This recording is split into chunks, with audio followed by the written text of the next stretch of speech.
कभी सोचा है कि भविष्य की बड़ी बड़ी मुसीबतों को रोकने का राज शायद किसी बहुत छोटे शुरुआती कदम में छिपा हो।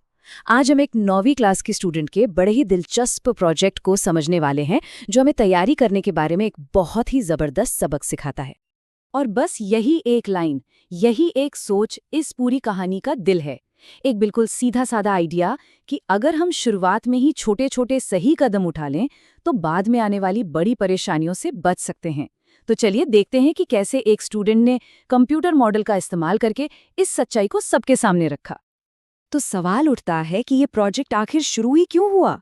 असल में इसके पीछे का आइडिया बड़ा कमाल का था।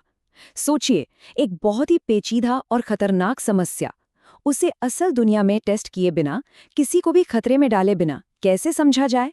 जवाब था कंप्यूटर की मदद से। और इसी को कहते हैं सिमुलेशन मॉडलिंग की ताकत। ये एक ऐसा टूल है जो हमें अगर ऐसा हुआ तो क्या होगा वाले सवालों के जवाब ढूंढने में मदद करता है।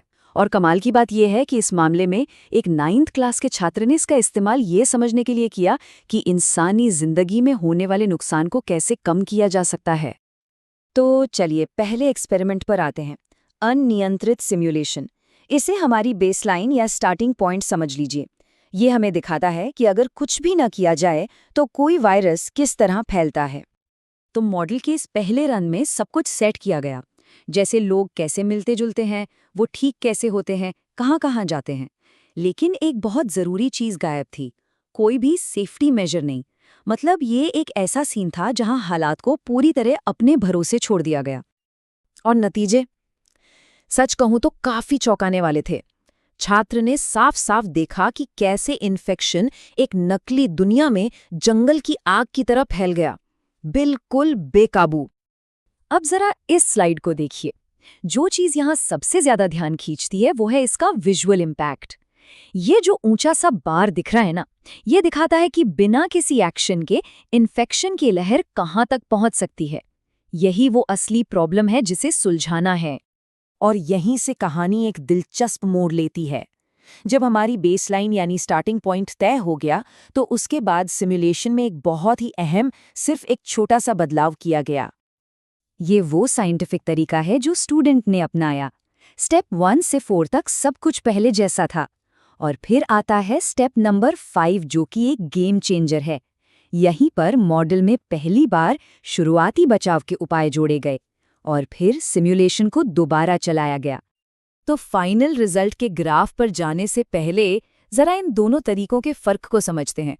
एक तरफ है बेकाबू फैलाव और इन्फेक्शन का ऊंचा पीक, और दूसरी तरफ है एक स्थिर सिस्टम की उम्मीद जहां पीक बहुत कम हो। और ये देखिए, ये तस्वीर अपनी आप में पूरी कहानी कह देती है। दोनों नतीजों में जमीन आसमान का फर्क है। वो जो पहले इतना ऊंचा बार था, शुरुआती एक्शन के बाद एक छोटे से बार में बदल गया। सिर्फ एक छोटे से बदलाव का इतना जबरदस्त असर। तो आखिर इस पूरे एक्सपेरिमेंट से हमें सीखने को क्या मिला? क्योंकि ये सिर्फ नंबर और ग्राफ देखने के बारे में नहीं है ना? असली बात तो ये है कि ये हमें सिखाता क्या है। और इसका सबसे अच्छा जवाब खुद उस छात्र की रिपोर्ट में मिलता है।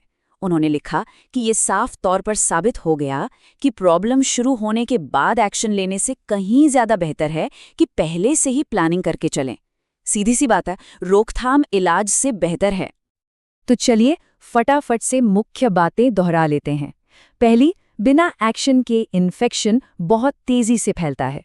दूसरी, छोटे छोटे शुरुआती कदम भी पीक केस को बहुत बहुत ज्यादा कम कर सकते हैं। और तीसरी, तैयारी से पूरा सिस्टम स्थिर बना रहता है। और सबसे अहम बात, सिमुलेशन हमें ये सब कुछ बिना किसी असली दुनिया के रिस्क के समझने का मौका देते हैं। अच्छा, तो अब इस स्टूडेंट प्रोजेक्ट की दुनिया से बाहर निकलकर देखते हैं कि असल जिंदगी में इसके क्या मायने हैं। मतलब ये सब जानना हमारे लिए क्यों जरूरी है। देखिए, ये जो सबक है ना, ये सिर्फ किसी स्कूल प्रोजेक्ट की बात नहीं है।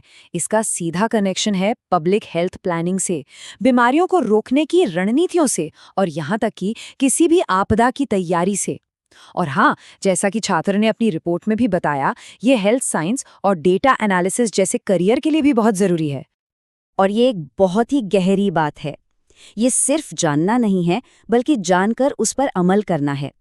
साइंस का इस्तेमाल सिर्फ चीज़ों को समझने के लिए नहीं, बल्कि उसके आधार पर बेहतर और सही फैसले लेने के लिए करना। तो आखिर में एक सवाल पर सोचते हैं। इस मॉडल में मूवमेंट यानी लोगों की आवाजाही पर ध्यान दिया गया, लेकिन जरा सोचिए, अगर इसमें वैक्सीनेशन या फिर लोगों में जागरूकता जैसे दूसरे वेरिएबल्स जोड़े जाते तो नतीजे कैसे बदलते। ये हमें याद दिलाता है कि तैयारी कोई एक बार की चीज नहीं है। इसमें हमेशा सीखते रहने और बदलते हालात के हिसाब से खुद को ढालने की गुंजाइश होती है।